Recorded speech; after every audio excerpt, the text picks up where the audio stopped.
So with that, let me introduce our first speaker, Dr. Larry Rosenberg, who is a member of our adjunct faculty.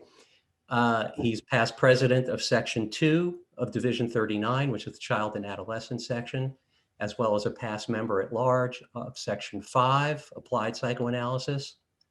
Dr. Rosenberg served for 27 years as the clinical director of the Child Guidance Center of Southern Connecticut, where he developed and directed training programs in psychology and social work, and where he contributed to the formation of the first accredited community action center in the state of Connecticut.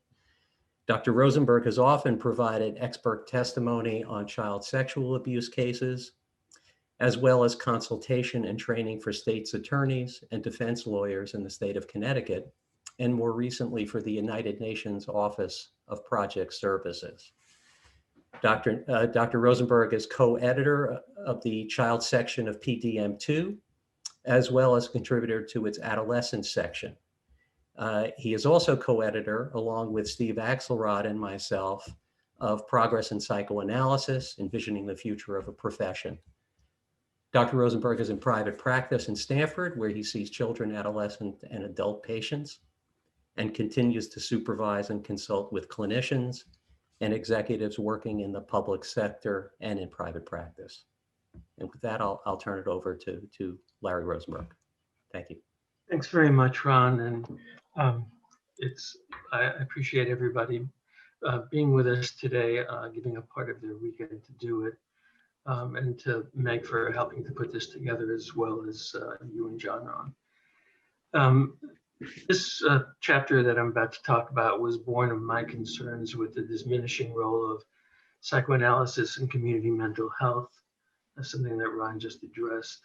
More specifically, I attempted to make clear the importance of psychoanalytic thinking to the people who work in and who are served by those settings.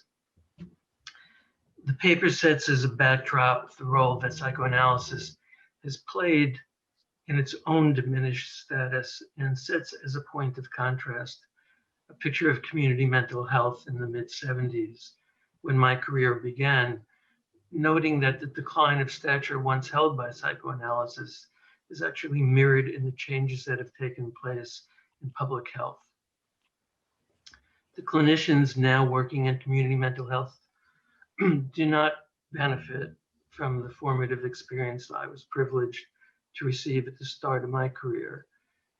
They have much higher caseloads, and as a result of radically attenuated stays for patients on inpatient units and partial hospitals, outpatient therapists see more patients that are more severely disturbed than once was the case, and are basically limited to treating them on a once-weekly basis. Those working on inpatient units don't really get to do treatment at all, and suffer with the knowledge that they're too often discharging patients for reasons that are not clinically determined. Early career people, particularly those at the master's level, gain little exposure to psychoanalytic theory or technique in graduate school, with training most often limited to short-term manualized treatments that are prescriptive, directive, and narrow in focus. Their managers and supervisors view long-term therapy as either impractical or unnecessary. Third-party payers and funding regulators make for truckloads of required documentation done on software programs that structure clinical assessments, oversimplify case formulations, and limit treatment planning to the extinction of observable behaviors. Their patients come to be defined by checklists. If therapists are licensed, they are not likely to receive supervision at all. Supervision that is offered will be largely focused on administrative concerns or adherence to fidelity to the EBT protocol that they're working from. As a result, they are often left feeling lost, frustrated, without time to think, and unsupported. In fairness, the frequently business-minded people leading these organizations are required to contend with the conflict between balancing a budget, supplying adequate access to services, and providing sufficient quality of care, with notions about the latter having markedly changed over time.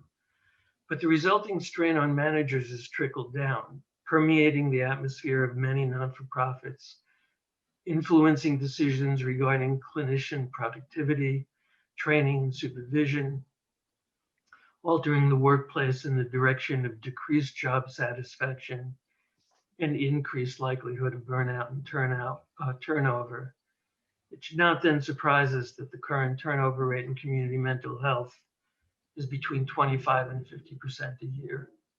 The cost to clinicians, agencies, and to quality of care should be obvious. 3 points are worth consideration, though. First, that people enter the profession with the intention of helping others. None of us get to succeed at this all the time. But for folks working in the public sector, typically treating people of lower socioeconomic status, sometimes not intrinsically motivated for treatment, often having histories marked by trauma and loss, for these clinicians with unreasonable parameters placed on their work, success is still more difficult to come by, and the consistent failure to meet one's own expectations is the stuff that burnout is made of. Second, the burnout experienced by these therapists is to some degree a mirroring of the sense of defeat and helplessness experienced by the patients they so frequently work with. Third, caring for others without a sense of reciprocation is beyond unrewarding. It's depleting. The central thesis of the chapter is that psychoanalytically oriented supervision excuse me, intends to offer something essential to therapists in general, but particularly to those working in the most trying settings. A supportive, non-critical relationship that helps therapists find their voice, feel more successful in their work, and recognize that success is not always possible. Our supervisions are geared to be collaborative and to help clinicians better recognize and manage their affective and behavioral reactions to patients, to recognize and make use of their countertransference, appreciate the nature of resistance, and better tolerate bearing witness to tales of the intolerable.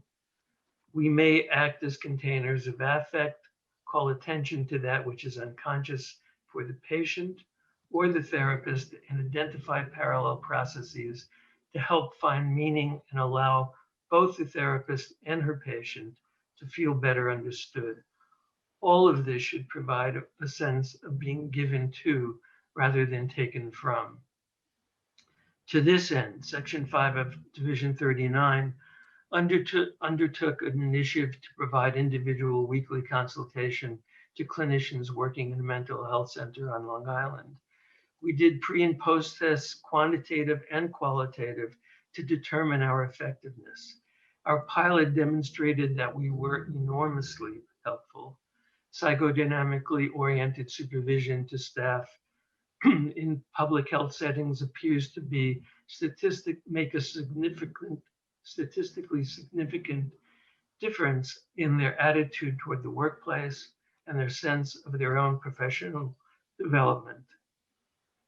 There are reasons to believe that there is an association between the way that the clinicians in these settings are cared for and the way in which they care for their patients. And it is implied that a parallel phenomenon exists between the ability of patients to consolidate their sense of self and the sense of professional identity development that occurred in their therapists, a sense that was enhanced by psychodynamically oriented consultation and mentorship. Finally, since its very beginning, involvement in community has been central to the identity of the psychoanalytic enterprise. And now, given that a most significant portion of mental health service in this country is provided in community mental health settings, I have suggested that psychodynamic thinking is not only vital to the work done in those settings, but that its presence is critical to psychoanalysis remaining relevant within psychology and within the broader culture. Thank you. Thank you, Larry.